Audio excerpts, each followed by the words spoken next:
Um dos principais assuntos políticos no Brasil atualmente é o PL das fake news. Após uma derrota na Câmara na noite de ontem, líderes do governo insistem em dizer que a aprovação do projeto de lei é de extrema importância para os brasileiros. Contudo, alguns pontos que compõem o PL podem dificultar a aprovação no Congresso.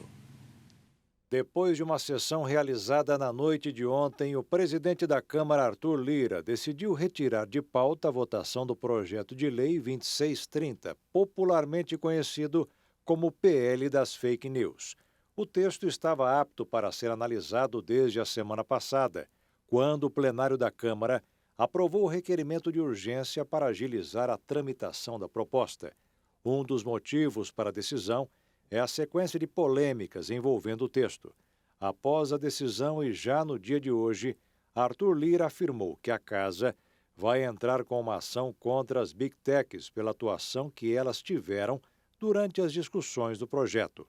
Segundo Lira, as empresas praticaram atos quase de horror contra os deputados após ultrapassarem todos os limites da prudência. Lira revelou ainda que a Casa vai agir de maneira a blindar e proteger também os parlamentares. Quem também se manifestou sobre o caso foi o ministro da Justiça, Flávio Dino, que defendeu a aprovação do PL das fake news na Comissão de Fiscalização Financeira e Controle da Câmara dos Deputados. Seguindo o mesmo discurso do presidente da Câmara, Dino disse que as plataformas fizeram censura contra o parlamento. Sobre o PL das fake news, afirmou que as plataformas não podem ser terra sem lei.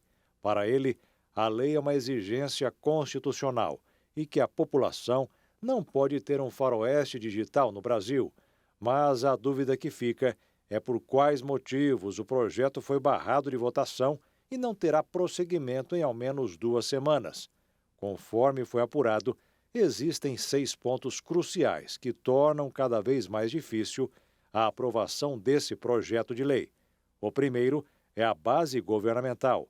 Desde o início do ano, o governo Lula tem demonstrado grande dificuldade de compor uma base sólida no Congresso, sobretudo na Câmara dos Deputados. Por outro lado, se o governo atual tem dificuldade de se estabelecer, os herdeiros do governo anterior marcam presença na Câmara, onde a maior bancada é a do PL, partido do ex-presidente Bolsonaro.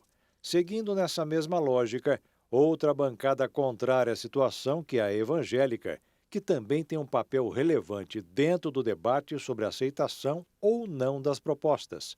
Outro ponto de dificuldade para o prosseguimento do projeto é o impasse gerado sobre o órgão regulador autônomo, que gerava críticas graves por parte de alguns setores, já que existe um termo de que ele acabasse influenciado pelo governo. A urgência de votação também é um outro ponto que foi refutado nos últimos dias.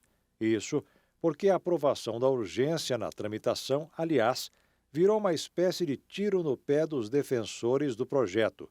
Antes vista como uma vitória do governo e de Lira, foi usada como argumento por parlamentares contrários à proposta, que reclamaram que o texto foi pouco discutido e não passou por comissões.